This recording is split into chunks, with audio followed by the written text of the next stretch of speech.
Wow, I really do look like Morden Kanan. Good morning, everyone. I've decided to embrace the baldness because I've been losing my hair for years, and fuck it, I look good. I look good bald. I do actually look like Morden Kanan. Do you think? Anyway. Thanks for everyone who has been waiting and commenting for hours.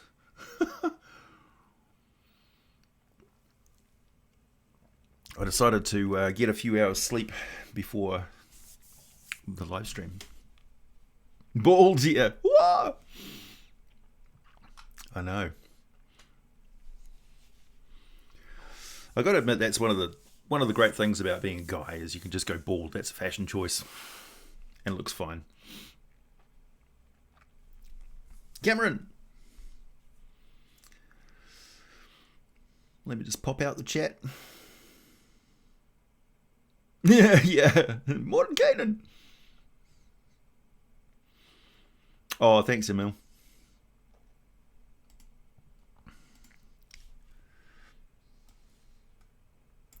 I've got to pop out that chat because there's so many of you chatting to me. I will miss it otherwise.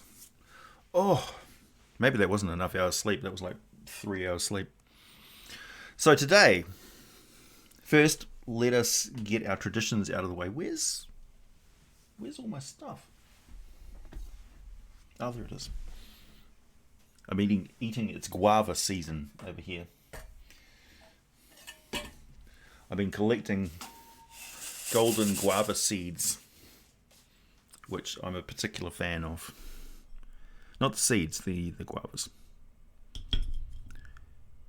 Let us have the traditional eating of the cheese. Dearly beloved. My special emergency freezer cheese.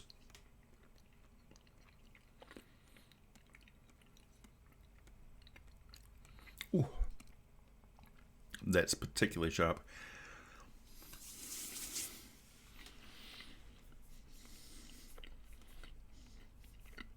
I look like the guy from Breaking Bad. Thanks. I think he looks pretty good. Heisenberg. Walter.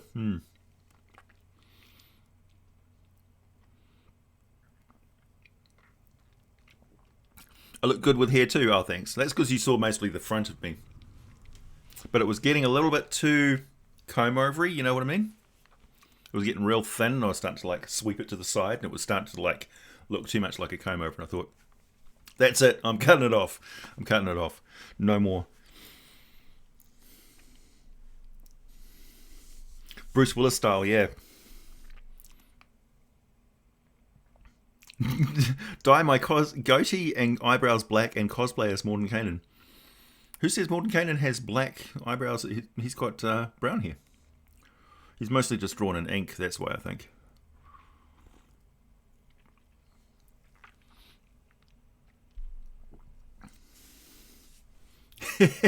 Yeah, I know. I've decided it's a tradition now to like put the hat on at the start of the live stream.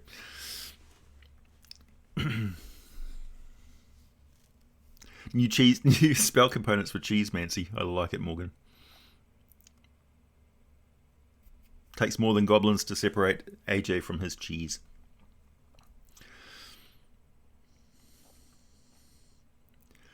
Could annihilate a Tarrasque? Oh, I don't know.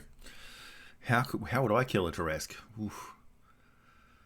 Well, on Earth we have this thing called nuclear weapons, so that's pretty good.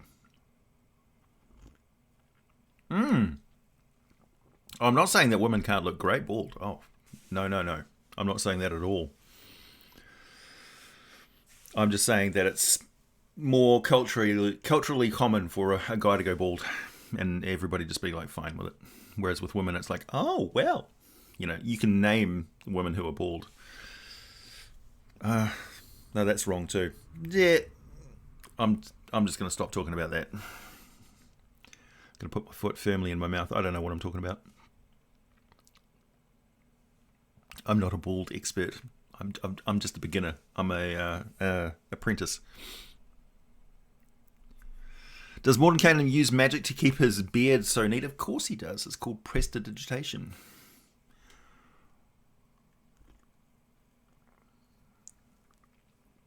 The number one mispronounced word in D&D.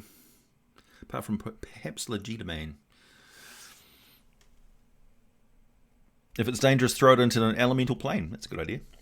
Would radiant damage be nukes? I think, yeah. I always think of radiant damage as like lightsaber, because that's certainly how players use it. But there's a certain element of necrotizing agent of the radiation from that. So it's like radiant flash damage, and then necrotic damage afterwards.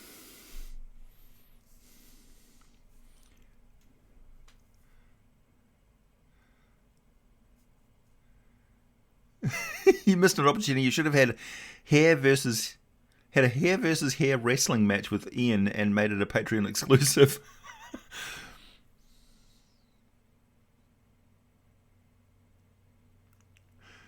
Emil, you commented on your Beholder video about a pact with Nyarlathotep. Is the lack of good cheese so dire? Well, it's getting there. Does the hat contain all the knowledge? No, this hat actually, I'm one of those peoples that just doesn't like wearing beanies and stuff because I find hats itchy and annoying. Shout out to anybody out there like me who finds wearing hats annoying. This hat, however, when I put it on, it was the first hat in my life which felt so comfortable I could just wear it all day. And it was love at first sight. Or love at first fit, I should say. And yeah, that's just the way it is. Me and this hat were just born to be together. That being said, any sort of hat of this kind. Yeah, and ironically, it's called a cheese cutter hat, I believe.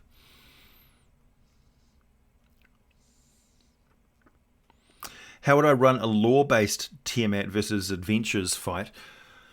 Well, the traditional lore of Tiamat would be, from my perspective, it would be the Dungeons and Dragons cartoon. So Tiamat's just this roving terror. However, one of the best encounter ideas that I think I've come up with recently, somebody was asking me about this. What's the actual domain of Tiamat like in the Nine Hells on Beator, the first layer of the Nine Hells, Avernus, so it's a massive chamber inside of a super caldera volcano, which is split into 5 different sections. So it's like a star-shaped thing with this massive spire in the middle. So a volcano inside the caldera, and the spire in the middle of the volcano is the domain of Tiamat's main sort of body, where each side of it is dedicated to one of the chromatic colors of her heads, and each one is the domain. It's a city-sized what do you call those? Cliffside cliff housing sort of things with dungeons all over the place. It's a massive city-sized superstructured dungeon, full of Abishai and all sorts of Tiamat spawn. So there's all sorts of horrific biological draconic experiments that she's created over the years who live and dwell there, including thousands and thousands and thousands of Abishai.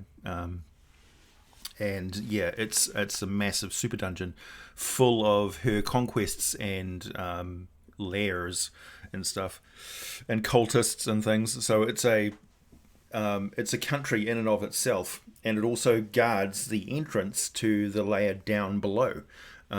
So in order to brute force your way through that layer and get down to the next one, you have to pass through the realm of Tiamat.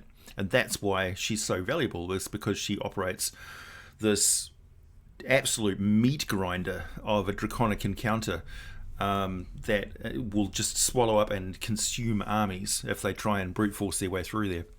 So that's why she's tolerated. So I hope that answers your question. That's how I would run it. Go into Tiamat's lair at your peril. She's a goddess.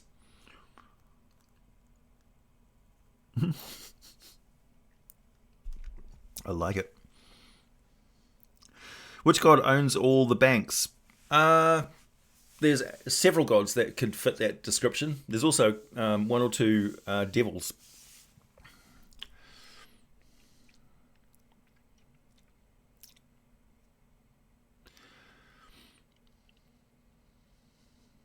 Half radiant, half necrotic. Yeah, that's how I'd run it. Thanks, Lane. Greatest shamer. There's lots of new people here.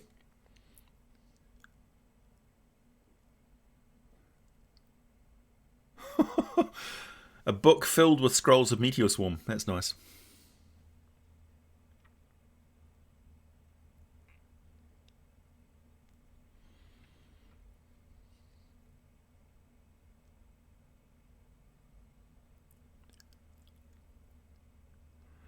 Halaster sucks. Halaster's interesting. He's crazy when he's in Undermountain. When you remove Halaster from Undermountain, he goes sane. And then, but he's got a compulsion to go back to Undermountain again. So it's like the one ring for him. Thanks, Lane.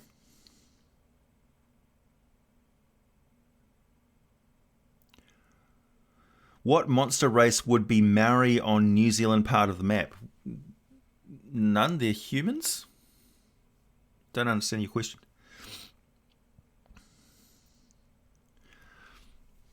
They'd be human. Good morning, Riley.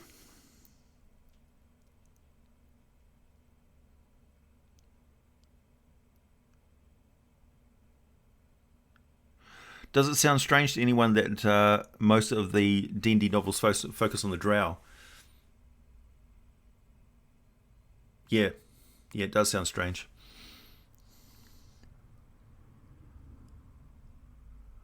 A million clones. That's... is it Halaster?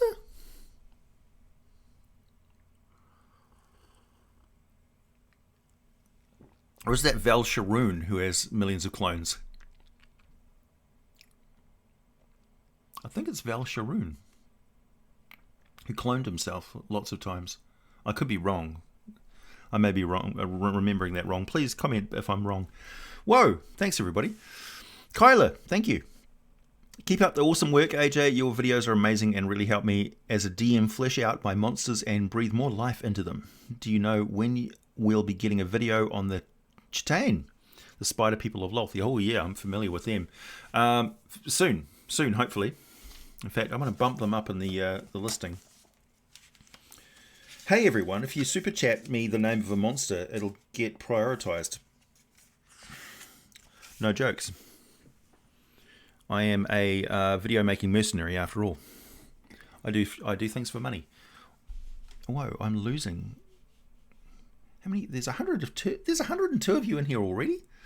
Good grief. Robert, thank you. With the new law and possible status changes in Descent to Avernus introduces, do you think you'll be able to make a video on Zariel at some point? Yes. Yes, indeed. Also, shout out to angrygolemgames.com. I had a chat with the main dude behind Angry Golem Games.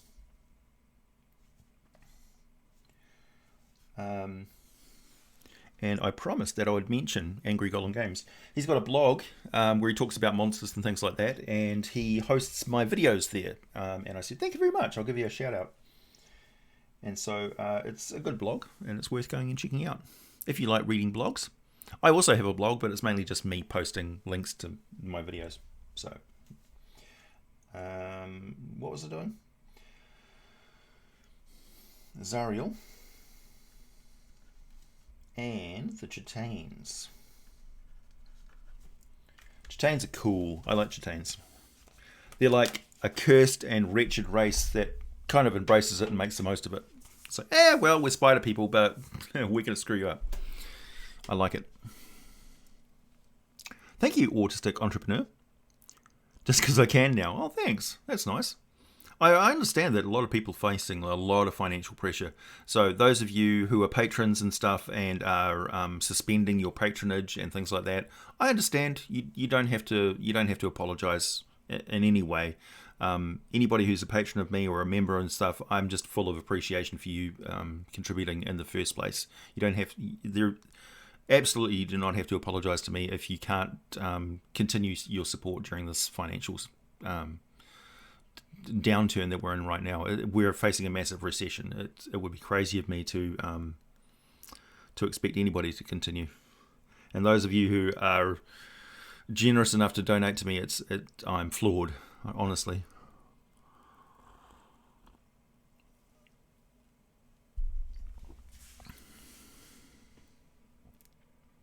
Just wondering what New Zealand would be like in the Forgotten Realms as well. Essentially, we would be an island off Aussie. And it's if you look at, so this would be, the Forgotten Realms is around the 1500s or 1600s now. Well, around the 1500s it's kind of supposed to be. So like the world as it was when there were the Three Musketeers.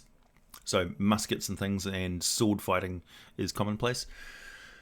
New Zealand would be largely uninhabited, with the Maori were there from. Were they there in the 1500s? I think they possibly were, but they would have just sort of been arriving. New Zealand was literally an unpopulated land for a very long time. It's only recently been populated, even by Polynesian people, comparatively. I think they've been here for like 1700 years or something like that, compared to Europeans arriving several hundred years later, a few generations later. But there wasn't that big of a gap, really.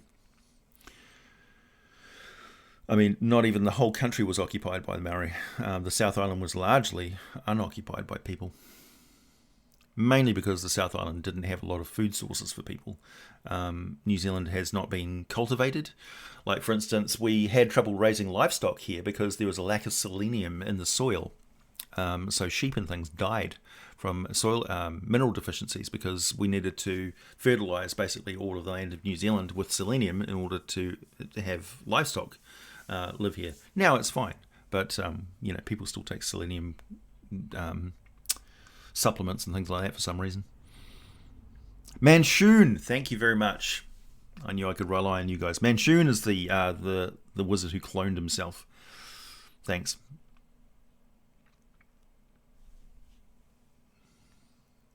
Can thank R.A. Salvador. Yeah. I thank R.A. Salvador for a lot of things.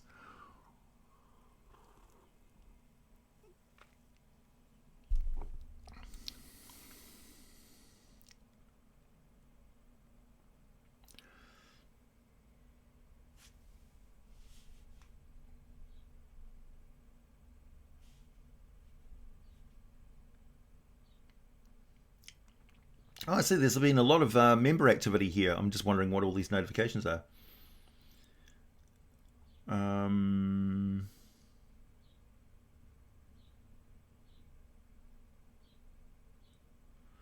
Definitely do a video on Zariel. Hey AJ, hey, thanks Omni Murray Armin. Hey AJ, will you start doing videos on rifts? And you've just become a bronze dragon. Thank you very much. Rifts. Yeah, I suppose I could. It probably would be something that I would do for like members only content, because I wouldn't be facing the same restrictions. With Dungeons and Dragons, we have a lot of leeway from the publisher to use their IP to make videos and things like that, and to talk about their intellectual property. Like, I can make a video about beholders and things, which is strictly owned by Dungeons and Dragons. You can't use the word beholder for other things. But it's okay as long as your video is publicly accessible for free to anybody. Although, there's ads and stuff on the videos and things. My videos can be watched for free by anybody. So I can't put a video like that behind any sort of paywall where you have to pay to watch it. That's the agreement with Wizards of the Coast, and I take that quite seriously. And it's always been my policy to, even if something is, you're given advanced access to it or exclusive access to it as a member or something, usually I will release that content later on. The exception would be where I'm reading H.P. Lovecraft stories or something like that, which is IP, which is not owned by Wizards of the Coast. Same would be for Rifts videos or Palladium Books videos or Warhammer 40k videos or something like that. I could put that as members only content, exclusive content, and not have to release it to the public. Although, yeah, I don't know, I might eventually, but it might be like a year later or something like that. So that's something I could actually do for you. I was thinking about Minotaurs being like Greeks. Yeah? Oh, in relation to the Maori being... Oh, I see. So you're talking about like the accent of a race from New Zealand? Interesting.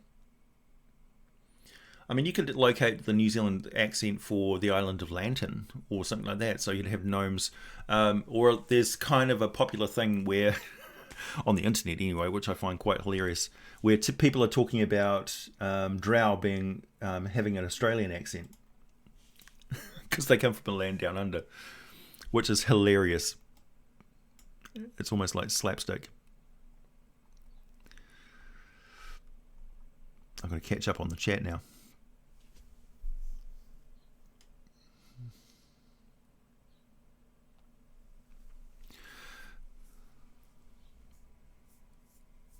Yeah, well, it's not uncommon for wizards to clone themselves. There are spells that allow that.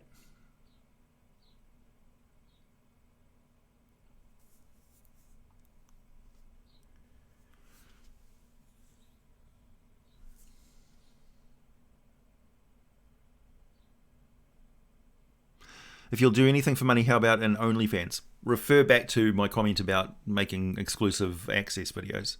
I just can't do that. I can't make exclusive content using D&D franchise. Just can't.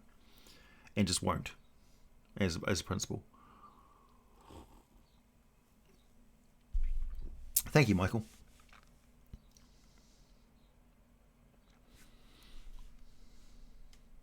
The mead. Thank you for asking, Egoat, and nice to see you again. The mead, my father and I tested out a bottle of my sweet still mead, and it was kick-ass. Kick-ass. It's really good.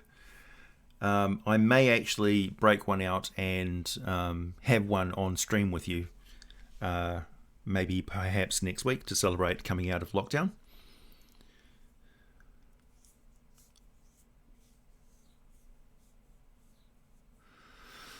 The bones of a disenchanter is an ingredient in the crafting of a rod of wonder. That's an excellent idea, Cameron. I fully approve.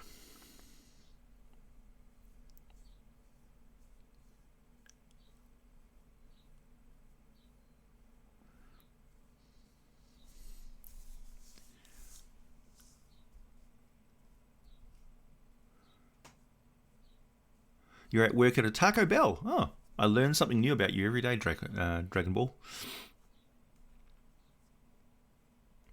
It's painful going from 3.5e to 5e.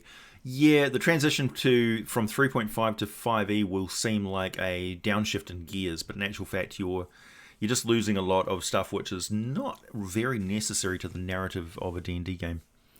People who really like rules and stuff, like a rule for every occasion, would like advanced 2nd edition D&D, and they'll like 3.5 edition D&D. Like people who like to customize their character class with feats and prestige classes and things like that will like 3.5 more than 5th edition, I think. But people who like having a more complete character at first level, like having more of your concept of your character easily achievable within the first 5 or 6 levels of the game, 5th edition will be your bag. Like you can theoretically you could play 5th edition at 5th level all the way through the campaign. You wouldn't even have to level up, and your character would be largely what you wanted it to be. I understand people's desire to level up to like high level in games and things, but in 5th edition it's not that necessary. You can kick the ass of an ancient red dragon as a 5th level character. Just gotta play smarter, not harder. Welcome to Bronze Dragon, Adrianeth.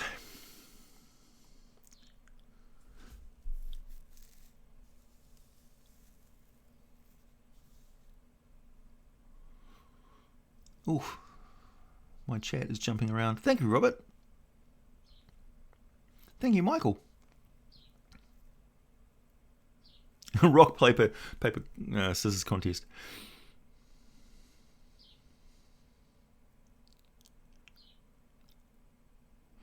I know it's not canon. Could you please do a video on Earth sometime? It's someone's homebrew world. It's amazing. My favorite RPG world. No. Simply. New Zealand is tiny. I hear they're cut off from the virus. No, we still have the virus here. We haven't eliminated it yet, but we're on track to do so. But it may be impossible. We'll see. We've got a good shot at it, so we're going to go. If you say Beholder 3 times in a row, you summon a Wizard of the Coast lawyer. I like it. Can I do a video on Yawgmoth? Oof. Okay. I'll look into it.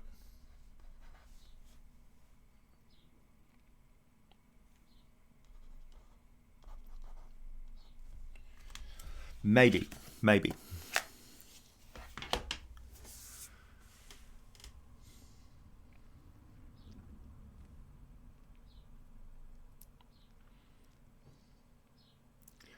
Space Dawn Incorporated Gaming Clan Archive. How have you got a green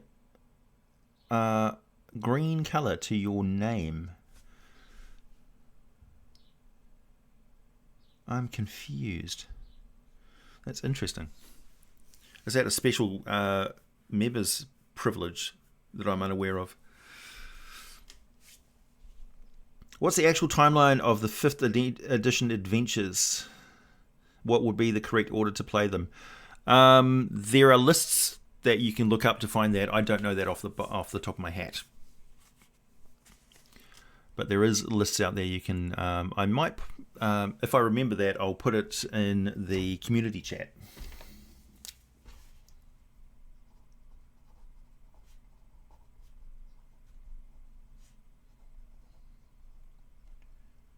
Make a note.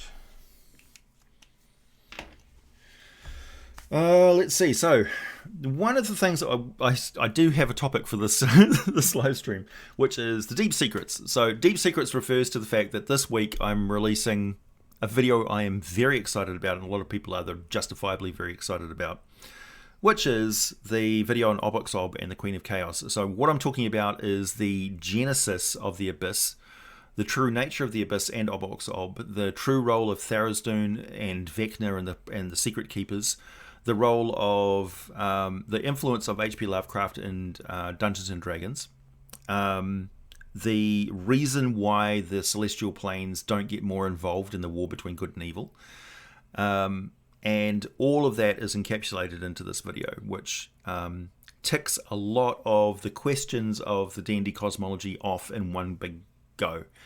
So by necessity, because a lot of authors will just sweep it under the carpet of it's unknown, or it was recorded long since any other race has been alive, etc., or whatever. It's part of a previous incarnation of the D&D multiverse. A lot of them just don't answer the questions, which I'll be covering in that video.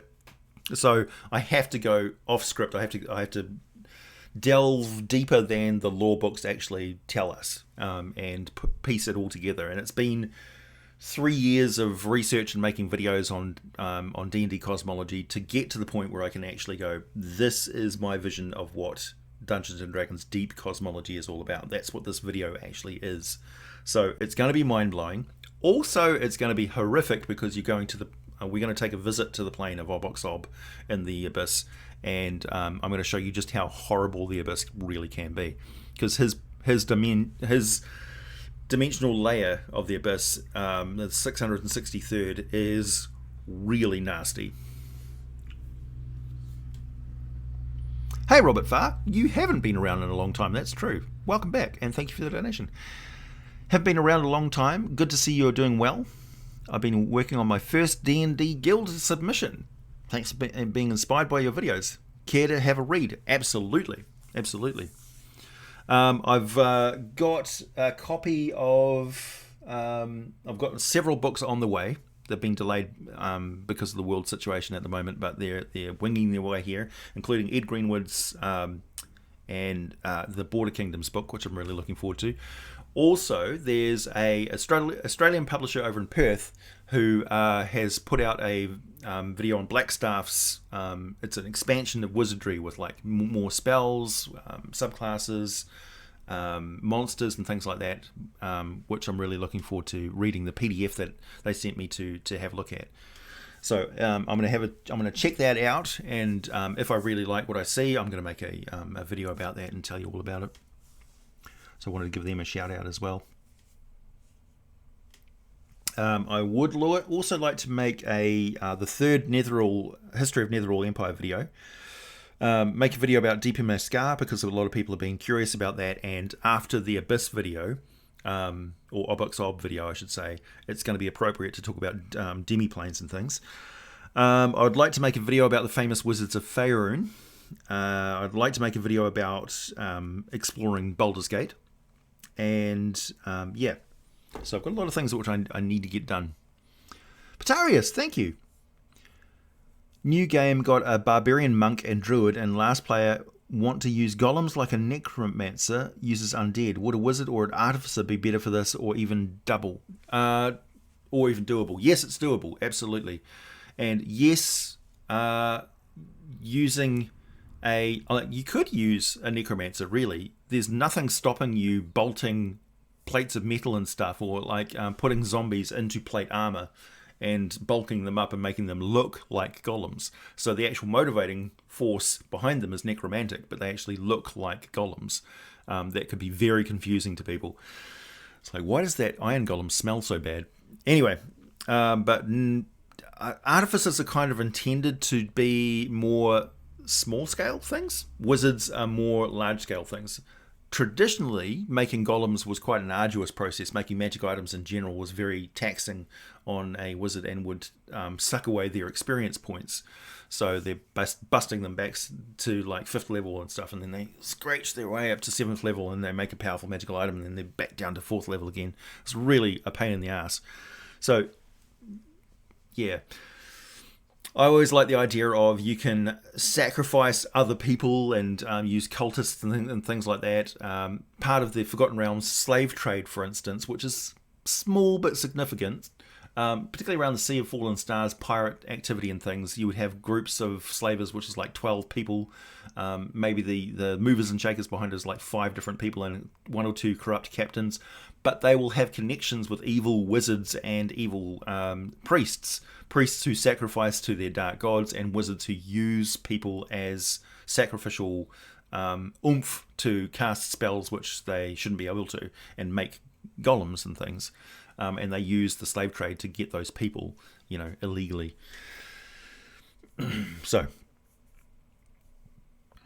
wizards are a good option, but bear in mind, you start doing stuff like that, you start cutting corners and sacrificing other people to achieve your goals, and you're going to have adventurers come after you. Fairly late, but not too late. Hey, William.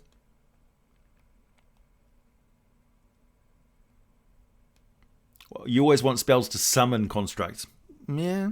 It's actually probably easier to go out in the wilderness and find old constructs. Go into dungeons and things. Will I ever do a video on the Elder Evils? I do videos on the Elder Evils. I've kind of been piecing them together one at a time. Amaskar, yeah. Yeah, I really want to talk about Amaskar. Deep Amaskar. Yeah, I was surprised at how well that famous Wizards of Dungeons & Dragons actually did. It was confusing for people, though, because I was talking about the famous Wizards of Dungeons & Dragons when it first began. So it was mostly Greyhawk Dungeons & Dragons Wizards that were the most famous ones, because that's where we get like the names of spells and things, Mordenkainen and Bigby and things. So yeah, famous Wizards of Faerun would be quite interesting, because I've also been talking about those with the History of the Netherall Empire video. which I mentioned in lots of different wizards.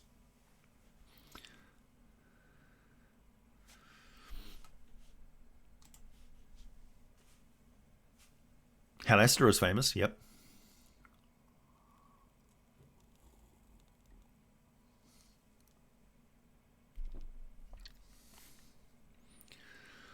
Hey, that's a good point. What would happen if you raised a zombie and then you petrified it? Would it still move around as a stone zombie? Probably not, but maybe? What if you used animate object? I guess that would be part of it. A wizard should know better, yeah. Drake beef.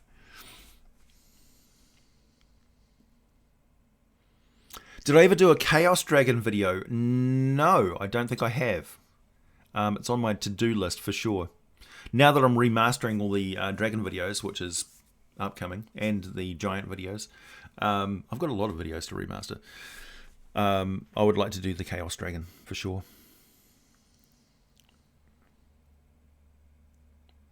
140 people watching. Far out. Hey, has anybody confirmed whether it's true that the leader of North Korea is dead? I haven't actually looked that up this morning. I just saw a rumor and I was like, oh, really? I'm not saying I'm wishing death on the dude, but I just want to confirm whether it's true or not. The Catastrophe Dragons. Yes, upcoming too.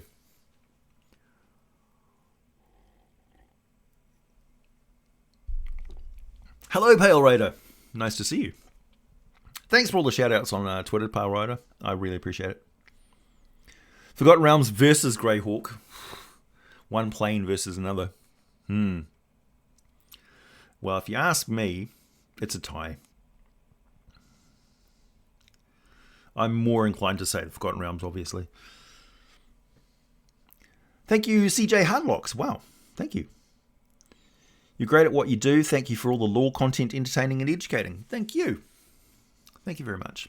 I try. So what I wanted to talk about this week is what is the actual process I go through to make videos. Like, first of all, I do make scripts for my videos. This is what the scripts look like when I read them off. I write by, first I collect, I go and reference wiki pages and things I look up. I type in keywords into Google on what I'm looking for. I look for web pages and things, mainly pages with really good references, which refer to source material. So obviously I'm looking for wiki pages which reference whatever their backup, whatever they're talking about in the actual lore. Then I will look it up in the books, and I have an extensive collection of PDFs as well. Usually it's PDFs and things which I'm referring to when I'm quoting stuff, because I can sort of copy paste and reword things. But I also actually read the book and transcribe and talk about what it is that I'm reading at the same time when I'm writing my scripts. The scripts, when I'm writing them, generally are broken up with like dotted lines on a Word document, just like a WordPad document. And I don't spell check or anything like that. I just sort of type it out. I do most of my spell checking when I'm uploading the script to Patreon, because then Grammarly grabs hold of it and shows me all of my spelling mistakes. But I'm pretty accurate for the most part. So when I'm writing the script, I will grab bits and pieces of it that I want to talk about. And somebody was talking to me last night, and they wanted me to have a look and show them. I have a list of questions that I use for when I'm looking at a creature. So creature name, what is it? Where does it come from? History in the game, so the publishing history. Settings it's used in. Stats of note. Attacks and defenses of the creature. Tactics. Terrain, its prey, its habitat, and its range. Typical encounter, what it looks like, what it does, how it sneaks up on things, what you describe it to as to your player characters. So what is their impression of it when they first encounter it if they don't know what it is.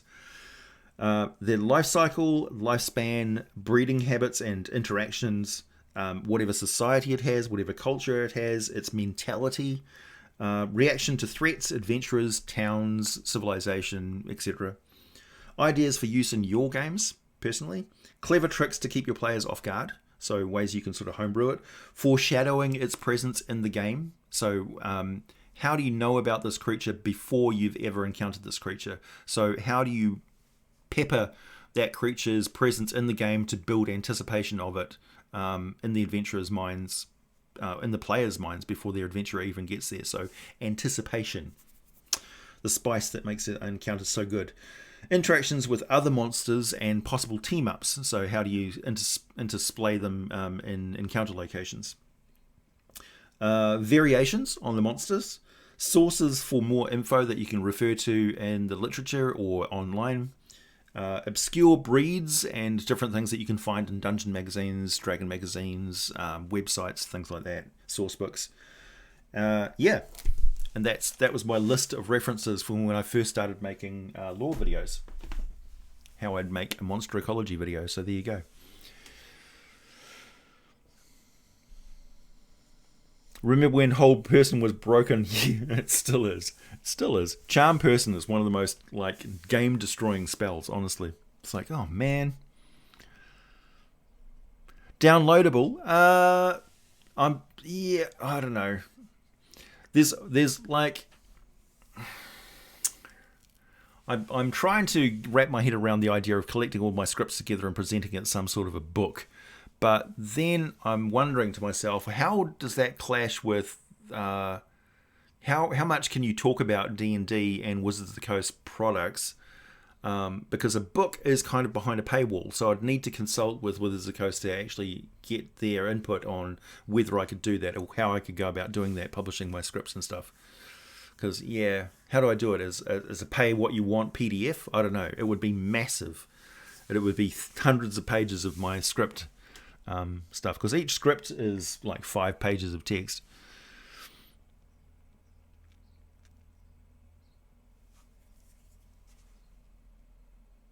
How might a creative wizard magically modify stone-cursed minions to enhance them and use them in traps? Have them fall on people, for one thing, would be useful.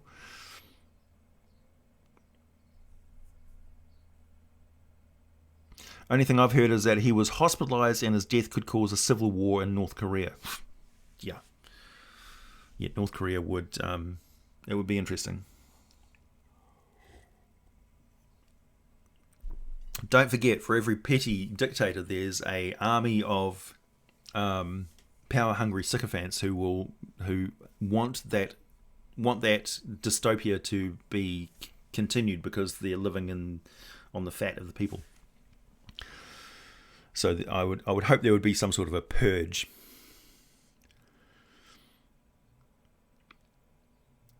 Grammarly is awesome. I recommend it to everybody.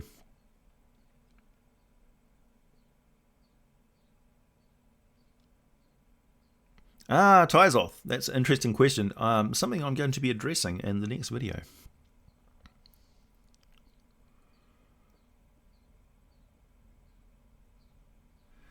Senior Beijing officials have put out word that he died. Oh, I see. So it's propaganda. Wow.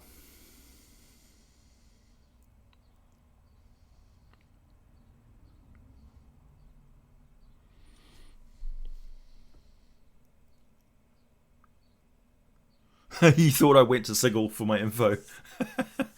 Sigil. Location, Sigil. Yeah.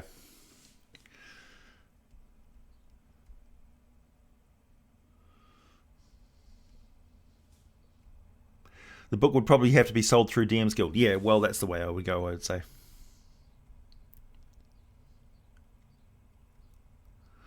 What do you think is the best way to run a cosmic horror style D&D game? You're about to find out, Jonathan.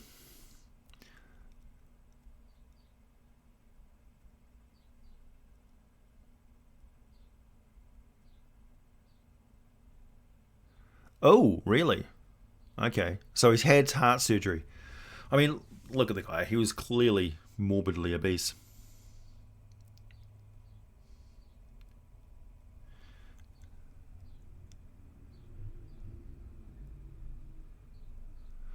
What was your favourite script you work on? Always the next one. This one that I'm working on right now, I have to say, is it's a work of art. At the moment, I've been working on it for 3 days so far. I'd say it's about 90% done, but I think it's the first one where I've really gone through and, like last night, I read through the entire thing out loud up to the point where I was sort of up to my draft point. So it reads through, blah, blah, blah, blah, and then I've got all these chunks of text which I'm not sure which order they're going to be put in there and stuff, which has got individual information about the Queen of Chaos and Miska the Wolf Spider and the War of Good, of Law and Chaos, that sort of stuff. Die fly. I've got a fly which is going after my cheese. No! You can't have it.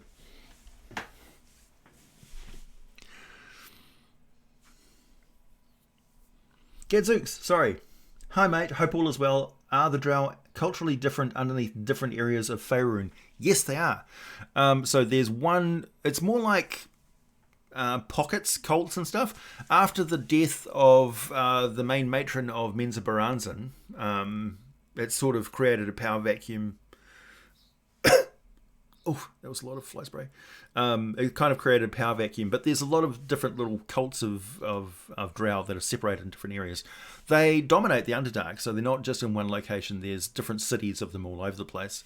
They're one of the reasons why the Svervneblin and stuff like that, or Svervneblin, don't have cities all over the place, and why the dwarves are sort of fortified and things. It's because the Underdark is owned to a large extent by the drow. They really do terrorize people. Thought I bribed archfiends for my info. No. They owe me.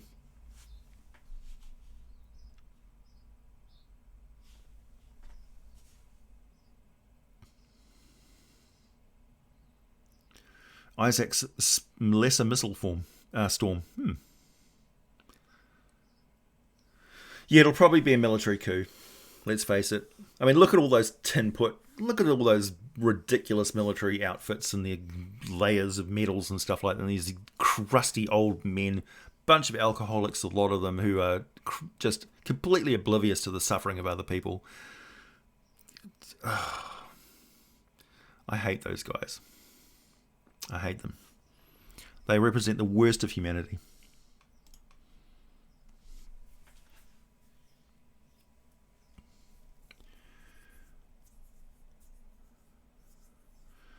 Well, he hasn't got a successor, which is interesting.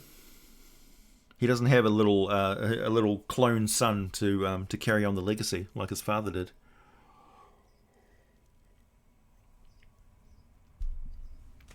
One of the interesting things about the Forgotten Realms is you've got Karatua next door, where you can play out those sort of scenarios. Like, what if the Show Empire, for instance, was a despotic, dictatorial land that decided to mobilize their army due to some famine or something like that, and actually invade the Forgotten Realms, because all they need to do is basically just roll across the Horde lands, and they would go straight into Thay and the old Eastern Empires. And the Eastern Empires are kind of unprepared for that sort of invasion, really.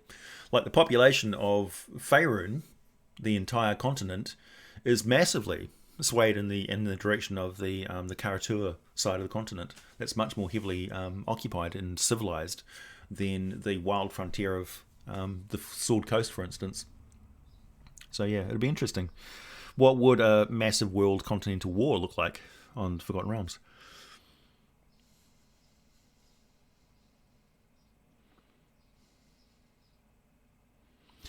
What?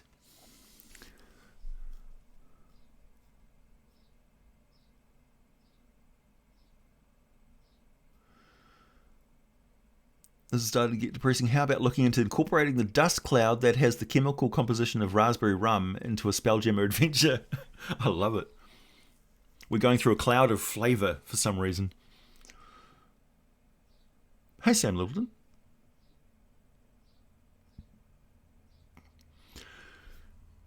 We're sort of looking for the next topic of conversation. And our Candleloth. Axe poison. Sister is cute? He's got a sister? I didn't even know. Chewinga. I really like Chewinga. I used them in my my last adventure with the visit to the land of Chult. There are Chewinga type spirits all over Faerun. So they're not just located on the island of Chult. There's actually Chewinga all over the place. They're little nature entity spirits. So any place where you get to, which is pretty much uninterrupted wilderness. So when you get to the far north of Faerun, for instance, above the Sword Coast and into Icewind Dale and things like that, there's little winter Chewinga that you can encounter. If you're in the spine of the World Mountains, for instance, there's little alpine rock Chewingas. If you're in the Sea of Fallen Stars, you can encounter little water Chewingas and things like that. Lake Chewingas. So they're all over the place. They're known by different things to different people. But things like that exist in Faerun. It's a magical environment where elementals are a part of the ecology of the world. They have been for a very, very long time. So if you want to just throw random stuff like that into your game, like elemental moths and things like that, they exist. And people are just like, what's this thing? You know, they're constantly out in the wilderness going, what is this? I've never seen a plant like this before, because it just exists there. It's the ecologies of Faerun are much more separated and compartmentalized and weird and wonderful than Earth. Earth has got kind of broad bands of ecology across the planet. So you can find creosote bushes in lots of different continents and things. In Faerun, the biodiversity is even higher, and it's split into distinct different areas and microclimates and things, much more than it is so on Earth.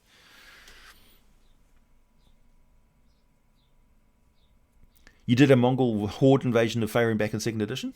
Oh, they did. Oh, okay.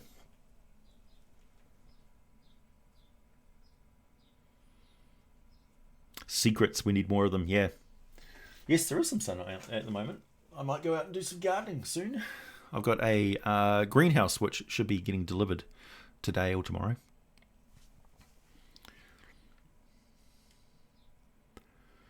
Tentamort attached to a golem. Good idea. I do actually quite like the idea of a golem being a walking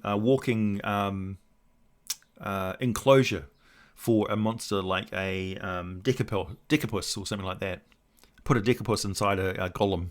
Golem's walking around with basically a cage as its midsection, and the decapus is inside, and it just reaches out tentacles and grabs people, slams them into the spiked golem, for instance. You know, run combos like that. Any tips for running a mean-lock heavy dungeon? It's a... what's that game? Silent Hill or something like that, where the feel of the place is way more horrific than it should be. Like, everything has got them on edge. So you start describing things in small detail, and like noises and things that aren't attached to any particular encounter or monster, so the players are constantly on edge. That's the psychic vibe of the mean-locks, which is trying to spook them and freak them out. And then the mean-locks, as the players are looking at red herrings all over the place because they're so paranoid that they're checking every door for traps and things, the mean-locks attack from the side, from where they're not expecting them. And the mean-locks are ambush creatures because they're not physically very powerful.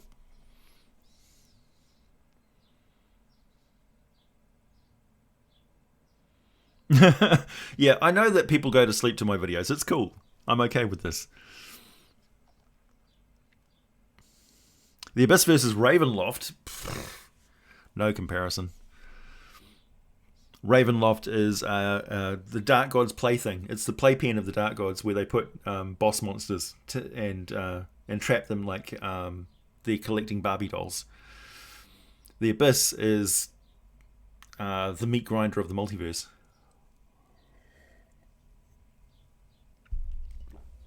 But we'll talk about the Abyss in the next video. Are the Abishai more dragon or more devil? Hard to say. They're kind of dragon devils. They're like draconic tieflings, you could say. technically they're dragons, they're Tiamat spawn. So they're like the evil version of the Dragonborn, or they're like Draconians from Dragonlance.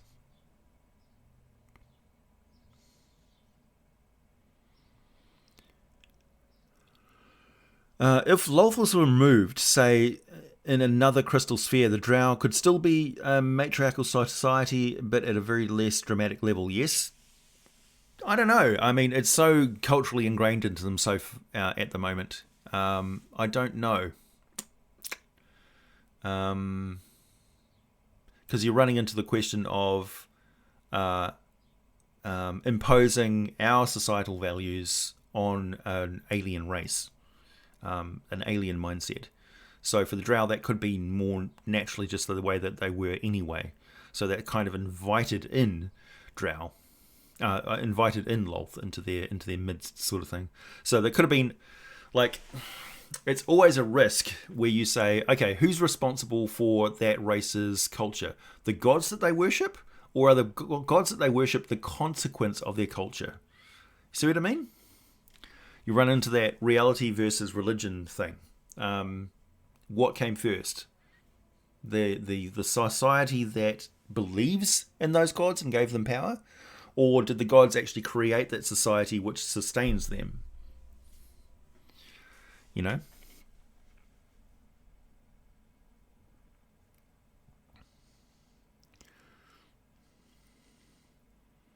Oh, okay.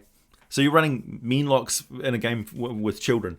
Well, okay. You could incorporate more of, I would say, incorporate ideas from movies and TV shows that the kids would relate to. So figure out like games and things that they quite like. So kids these days, they play a lot of video games. Obviously, we always have really in Dungeons and Dragons. So incorporate a lot of those sort of things so that they've got a groundwork of they know what's sort of expected of their characters. So they'll be going after a certain thing, and mostly the bad guys are a source of frustration for them. Yeah. So they're going for an objective, and the mean locks are getting in the way.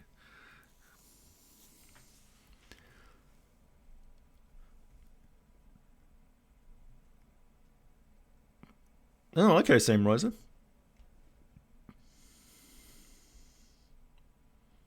Keg golems, yeah.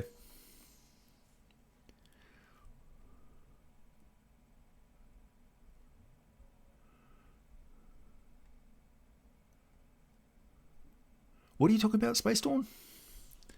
I missed that. Hey, thanks, William. I'm creating a D&D setting with 5 worlds: Dragon World, Elf World, Gith World, Orc World, and Human World. Should they be in the same crystal sphere or different crystal spheres? I can't decide. Put them in the same crystal sphere. Yeah, for sure. I would say always err towards having things more immediately in your game. So if you've got a good idea as a DM, put that into the game immediately, and then let the next idea come along and just dogpile on top of it. Don't hold back ideas like treasures that the players have to discover. Present them to the players. Always put the players in the center of the action and give them your most awesome material straight up. As soon as you've got the opportunity, drop them into the situation which you're excited about. Because otherwise they'll feel like you're dangling a carrot, and they're like having to jump through hoops to get to the good stuff in the game. Give them the good stuff straight up and keep piling it on. And then your game will ratchet up to more and more fantastic levels. And the players will get that sensation that they're allowed to be awesome as well. They're allowed to do incredible, crazy, zany stuff. And you'll find you just say, okay, because you want them to get to the next exciting thing and the next exciting thing. So it's just a series of swashbuckling, high-flying, explosive encounters with the most awesome concepts that you can throw at them in the game. And they'll come out away from it reeling with their brain feeling fuzzy because their imagination has been engaged for 3 hours of just high-flying fun.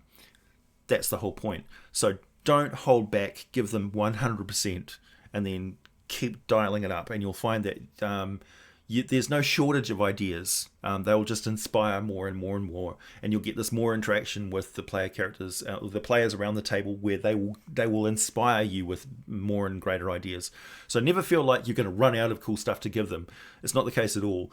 It's a fire that you're feeding, and you need to keep putting that fuel in there straight away. Don't hold back your logs and put your game on a slow burn, expecting them to get to the juicy bit at the end of it. Like, if you're planning your D&D adventures with a big boss fight at the end, put the boss fight at the start, and then keep going from there. Like, what's the next huge awesome thing?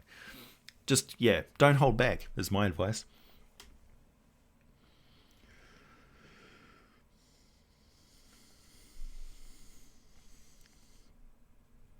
Space Horn, did I miss something that you're talking about? Oh, you're making jokes in the chat. I don't know what you're talking about. Drakeburn?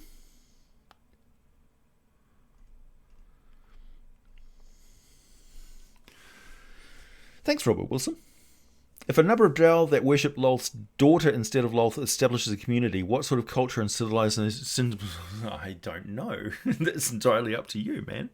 Sounds like an interesting idea.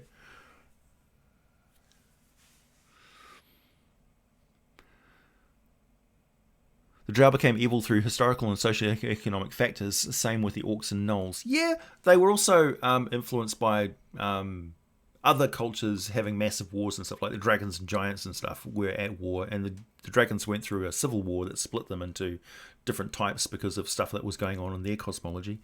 So, yeah. I answered your question while you were typing it. Nice. Lolth is the reason that Dark Elves became Drow in the first place. Yeah.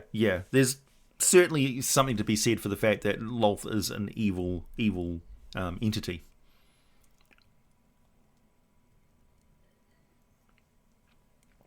Jeremy, why have the Aboleths not just taken over? Because they hate sunlight, and there's certain limitations to having to do everything underground. Otherwise, worms would rule the earth.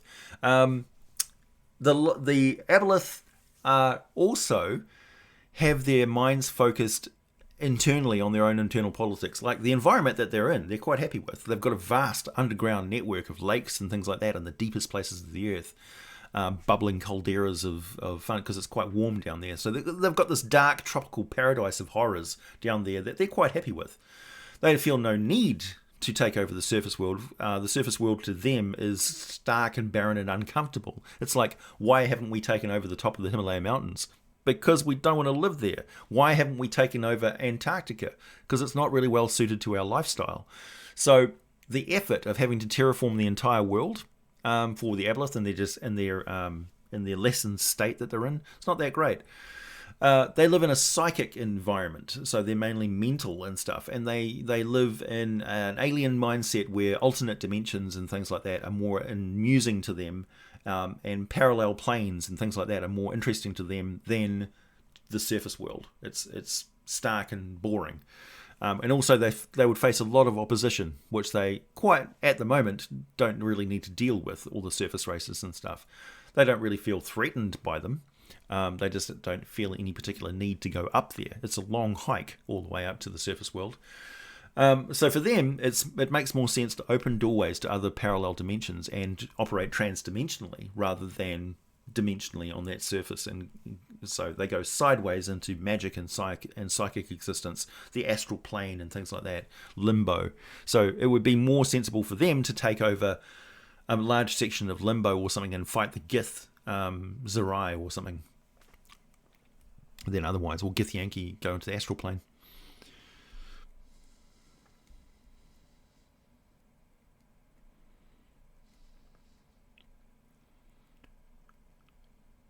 Thanks, Scott.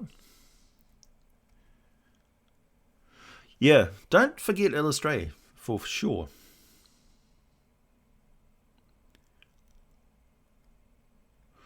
I mentioned the Abolithic sovereignty in my video about the Abolith, but I don't go into great detail on it because it's kind of like it's optional whether you want to include that in your game or not.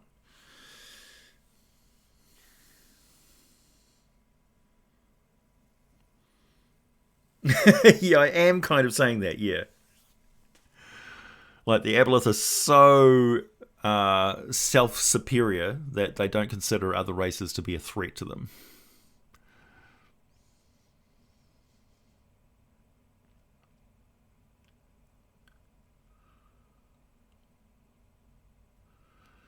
Yeah. Was that a shocking thing for me to say? Don't put the boss fight at the end of the adventure, put it at the start. Yeah. Do it. Design your D&D game backwards. Like, put it backwards. Give them the big climactic fight at the start, and then they're putting society back together afterwards, for instance. That can also be really satisfying because they build something as player characters. Like, have them the heroes of the people immediately because the boss fight is right at the start. So you've got these plucky young adventurers who go out and fight damn near impossible odds and survive. And then there are these heroes, and now they're left with mopping up all of the opportunistic bad guys who have come crawling out of the crevices in the face of disaster. They're like, oh, here's our opportunity. While the defenders are fighting against this big bad, we'll stake out our own little pocket, despotic layers on the surface world. So they're the looters and the opportunists. They're the despots that come in the aftermath of an Armageddon. So the player characters have fought the Armageddon, won, and now they're mopping up all the bad guys. And in the same process, they're becoming leaders of the people, and they can actually establish towns and temples and things like that, and become elevated to world rulers, leaders.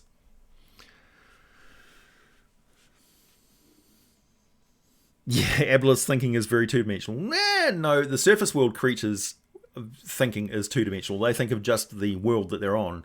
Aboleths think about the dimension that they're currently existing in. And the parallel dimensions to them are more accessible than... Yeah, so they go sideways more than they go up and down, is what I'm saying. Are Aboleths, Illithids, and Beholders allies ever? No. No, not really. That's like saying, well, drow and humans look similar, so why aren't they allies? Because they aren't. They don't.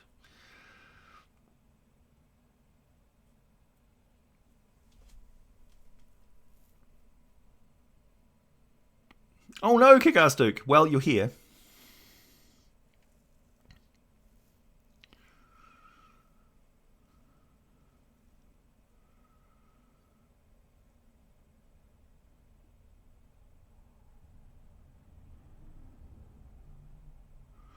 Ah, Robert Wilson. You're talking about the Rilmani. Yeah, I really need to make a video about the Rilmani. So, in the concordant plains of the Outlands, the land, the hub that connects the upper plains, which the dragons think of as the body of Io, for instance, or Asgrath. The Rilmani occupy the spire that goes up towards the city of Sigil that's floating at the top of it. And the Rilmani are the race of pure neutrality. So they're like... so Slard, for instance, would represent chaos. The devils would represent lawful evil. The Celestials would represent lawful good. The Rilmani represent true neutrality. So you don't often hear about the Rilmani because the Rilmani don't get involved in things. They're just maintaining the status quo. I might actually mention them in the coming video. Because if something disrupted the status quo, then the Rilmani would leap into action, and all of a sudden you would see the Rilmani as a cosmic power. But at the moment, everything is pretty much operating as is. There's minor disruptions every now and then, but the Rilmani don't get involved unless the planes of law or the planes of chaos move en masse to disrupt the cosmic balance of law and order. So Rilmani have a habit of only teleporting or only transporting from their plane to another plane of existence on piggybacking with another being from another plane of existence traveling there as well.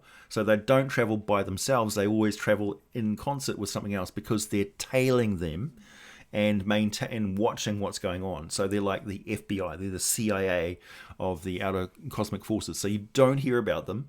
They're an agency which is above the law of celestial or infernal planes. So they're the watchers, they're the grey, they're the middle ground. So only when there's real serious threats of imbalance do you see the real Mani in action. Otherwise, they are just this endless bureaucracy, boring bureaucracy, grey, boring, self-involved bureaucracy for the most part. So, in Hitchhiker's Guide to the Galaxy, when the Vogons, we go to the planet of the Vogons, that's kind of what like the encounter with the real Mani is. They're not good, they're not evil, they're not lawful, they're not chaos, they're just pure neutralness. So everything is just like, yeah, maintaining the status quo. Do you want to change something? Yeah, why? You know, you have to explain real carefully over and over again in triplicate. Demon Inquisition, thank you. Playing around with templates, eventually led me to creating half-dragon gnolls. Do you think that Yenogu and Tiamat could ally? For a time, of course. Why or not? Why not? Yes, I think that's an interesting idea. It's certainly possible. There's nothing stopping Tiamat and Yenogu having some sort of sordid love affair. And for sure, Tiamat is always making draconic spawn of one kind or another. She could actually grab gnolls without having anything to do with Yenogu and create a draconic gnoll spawn just on her own. That's something that she would definitely do. So you could have a big flood of them coming out and invading the surface of Avernus, for instance, just because Tiamat's having fun.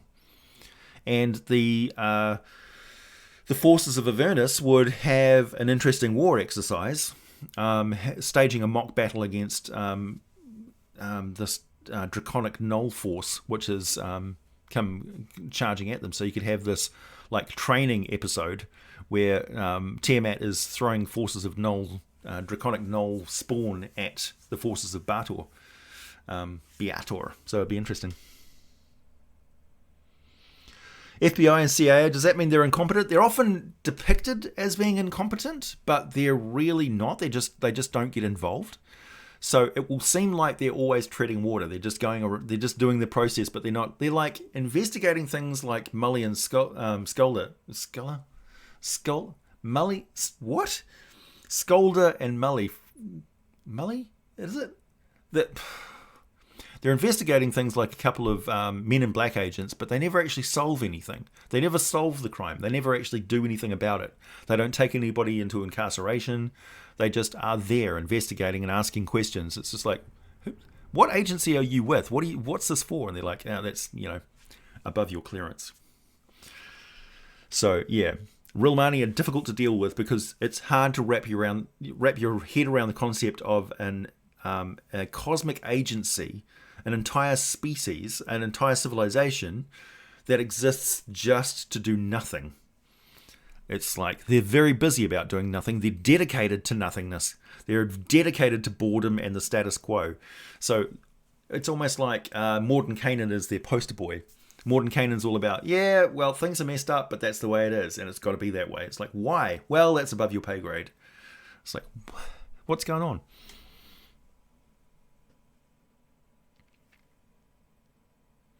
Is there a god of constructs? If not, would you think an ascended Warforged would be a good idea? Yeah, Warforged are so new as a race that we haven't seen a cosmology for them yet. But it's entirely possible that they could create a god at any time. That's kind of how it works. So, for instance, one of the great downsides of the Warforged at the moment is there's no new Warforged being made. So that is an opportunity for a god to step in and take over that race and give them the ability to reproduce, to become a true life form. So yeah, there's absolutely opportunity for a pantheon of Warforged to pop into existence. That would be an excellent background for a campaign. Tiamat is not trapped in the Nine Hells unless she wants to be. She's quite comfortable in her lair. She has everything that she wants. She has endless amounts of playthings. It's an environment she quite enjoys.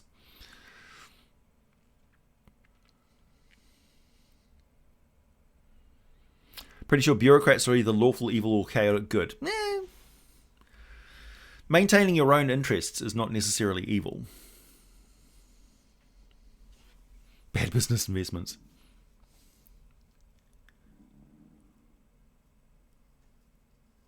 Do you think Tiamat would ever do what Lolth did and create her own realm in the astral sea and join the gods as a genuine goddess?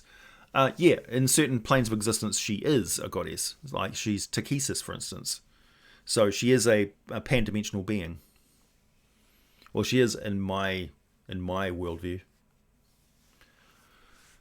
Thank you, Pataris Rex.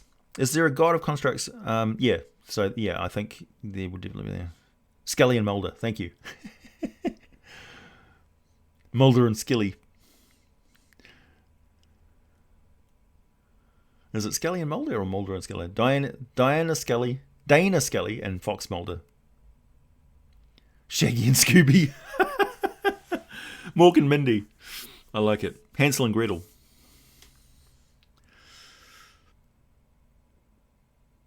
Wouldn't that be Primus? No. Primus is quite different. So, Warforged are beings of war. So they're dedicated to they were created and dedicated to a purpose, which is warfare.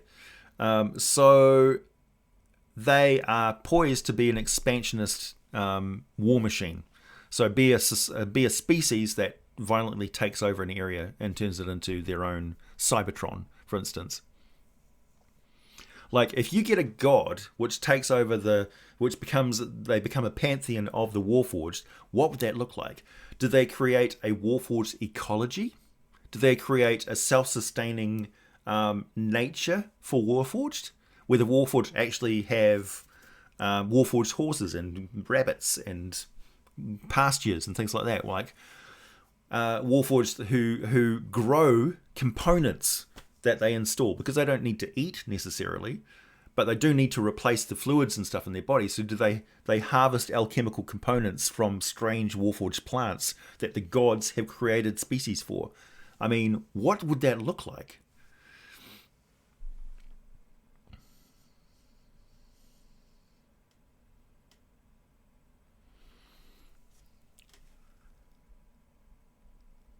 Orcs with dwarfism, yeah.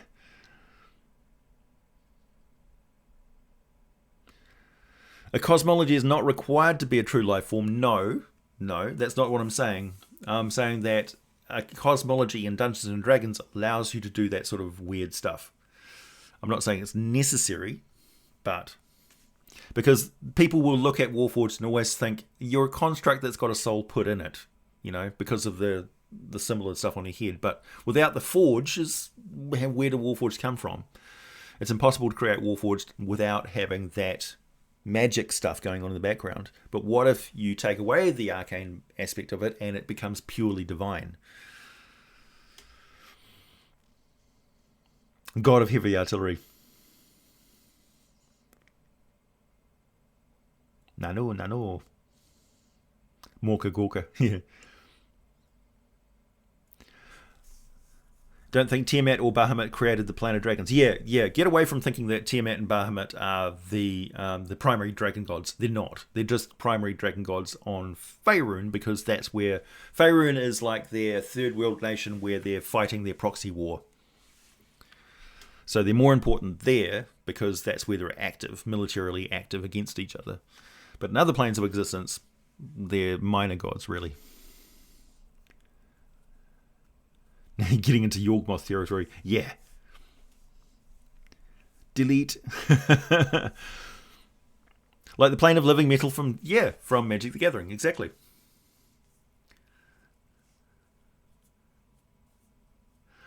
I don't know, Moonring, about the Mascara Arcana. I'll have to look into it, really.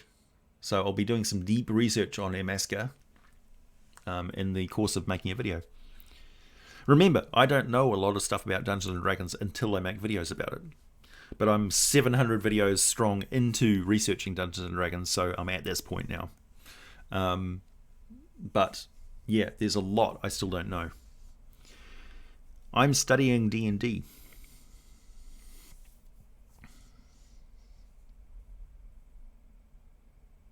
Exactly, Warboss.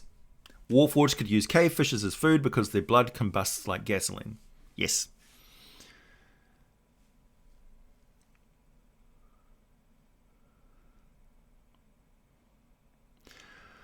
That's the question, Same Riser. Would Warforged be predisposed to create, or predisposed to create a militaristic society because that's what they were designed for violence? Yeah. A military hierarchy would feel natural to them, wouldn't it? Because that's the way they were designed. Garrix is a major deity, yeah.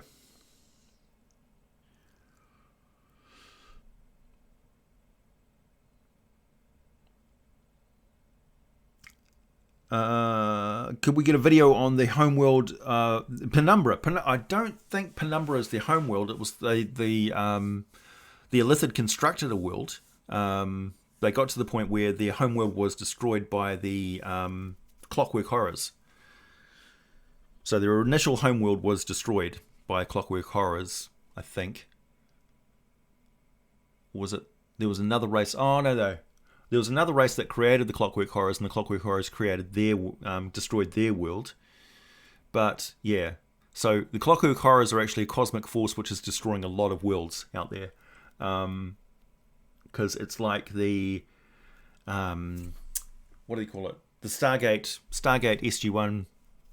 There was like these construct things. Or no, Stargate Atlantis, was it? No, it was SG-1. Where there was these replicators. That's very, very possible that there's forces out there in our galaxy which is destroying other civilizations because some self-replicating robot force is out there destroying civilizations. The Astromundi cluster.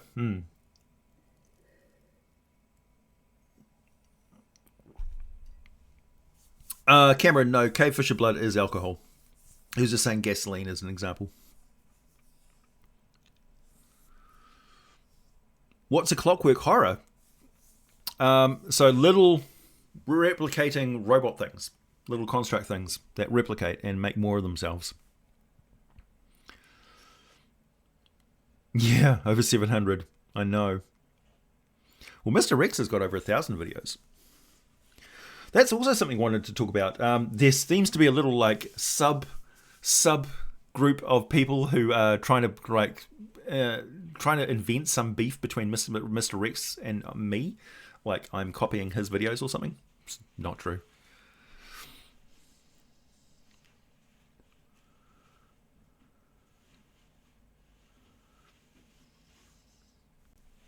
There's somebody rummaging outside, putting stuff into my fridge.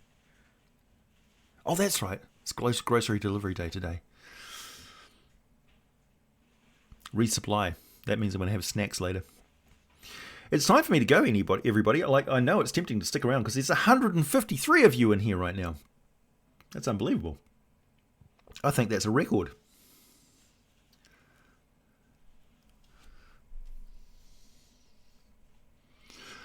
That was a really good episode, The Girl in the Fireplace of Doctor Who. Yeah. Yeah, me copying Mr. Rex. I know, it's ridiculous. Yeah, bottom line is, I would love to get in contact with Mr. Rex and talk with him and collaborate on videos and things, but I don't think Mr. Rex is into that. I don't think I've ever seen him collaborate with anybody else. But if he's ever interested in doing so, I'd be up for that.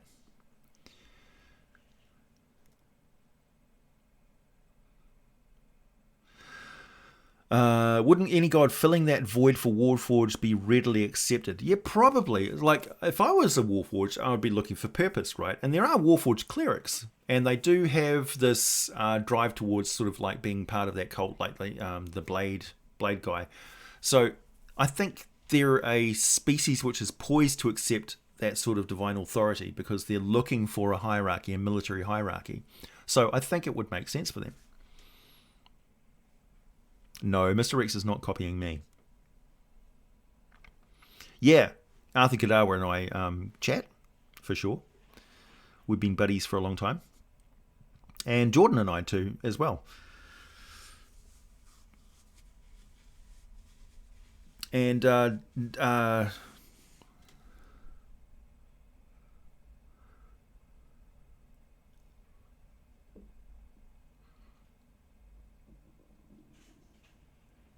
long have I been doing this?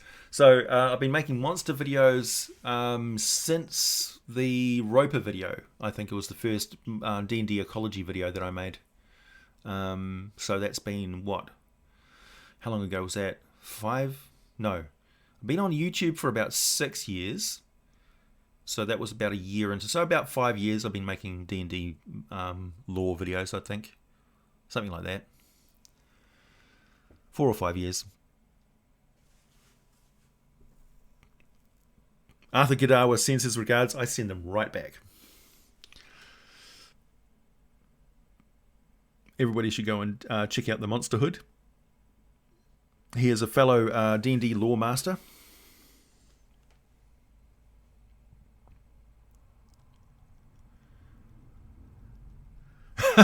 Exactly, same riser. That's a perfect quote. What is my purpose? You pass butter. Oh, God. Perfect, yeah. Video on traps, yep. If you want to see my take on a species which is good at traps, look at the videos on kobolds, for instance. Convinced Mr. Rex is Asmo? Mr. Rex? Is Asmo a person? I don't know what Asmo means. Anyway, time for me to go, everybody. I've run out of coffee. I'm on my last sip.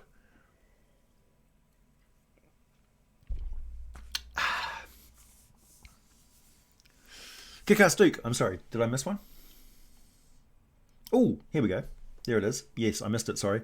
Got to hear Kiwi microbiologist Dr. Susie Wiles interviewed earlier today about bubbles in New Zealand. Congrats on your country's success versus the virus. Yeah, thank you very much. Yeah, it's a 5 million strong effort. So the entire country has got involved. And you can only do this with the unity of the entire nation, which I think New Zealand is particularly good at, and also annoying at. We do tend to stick together in groups and stuff in New Zealand, and we have a nasty habit of excluding people who don't toe the line. So that's, in one regard, we're kind of different from the individualistic United States, for instance. We've got a cultural difference there. We work very hard as groups, as a team. We're very team-orientated in New Zealand. So we've also got that World War II England mentality of knuckling down and just doing what needs to be done to protect everybody, which I think is incredibly important. And I think we've got a nationwide sense of pride that's rightly deserved right now for the fact that we're all banding together and making sure that we're fighting a common enemy. And it's an enemy that we've never encountered before as a nation in New Zealand. Like, I think the closest we got to it was the flu pandemic of I think it was 1920s or something like that. It was a long time ago. That was back when, like, polio, for instance, was really nasty as well. Everybody forgets polio. We don't forget polio in New Zealand, that's for sure.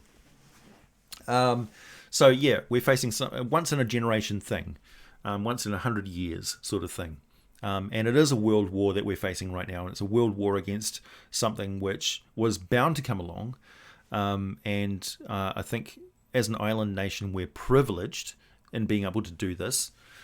We don't take it as like New Zealanders look around and we look at other nations which are suffering from this, and we think, our first thought is, how can we help? Not, we're doing better than you. We realise we're in a privileged situation and that a lot of other countries don't have the luxury of doing this like we do. We live in a land which produces plenty of food on a regional level. We produce our own toilet paper and medical supplies and things like that. We've got a lot of high-tech manufacturing that allows us to produce PPE supplies and stuff like that for ourselves. We're technologically savvy, so a lot of people are 3D printing their own masks and things. So, you know, we live in the lap of luxury. So, yeah, we don't take that for granted. So, what am I trying to say? Thanks. Yeah, but, you know, there's a lot of people who are suffering here too from lack of work and things like that, but we'll adapt. I think right now for other countries that are looking at looking more serious, looking at a new light at a socially sponsored health system and education system and things like that. I think now we're looking at it in a different way, which I think is good. So it's a big shake-up. The world's going to be very different at the end of this, but it will come to an end, I think. And I think it will be generally for the betterment of most places in the world, where we'll see a very stark contrast between the divisive elements of society and leadership that have failed to protect and strive and go forward, and we'll see that leadership and stuff which brings everybody together generally has worked a lot better, and we'll see the stark differences a lot more clearly now, I think, because the arguments have been made one way or the other, but when the shit hit the fan, we see what was really going on and who's really capable of leading a country. So I think that's been a real eye-opener for a lot of people. And yeah, the arguments are really done and dusted now. Don't trot out the same arguments and stuff about divisions and borders and things like that. We know what borders look like now, and we know what they are for. Yeah, they're not for ideas, they're for diseases and things like that. So, yeah. On that note, thanks for watching, everybody. Thanks for joining me here.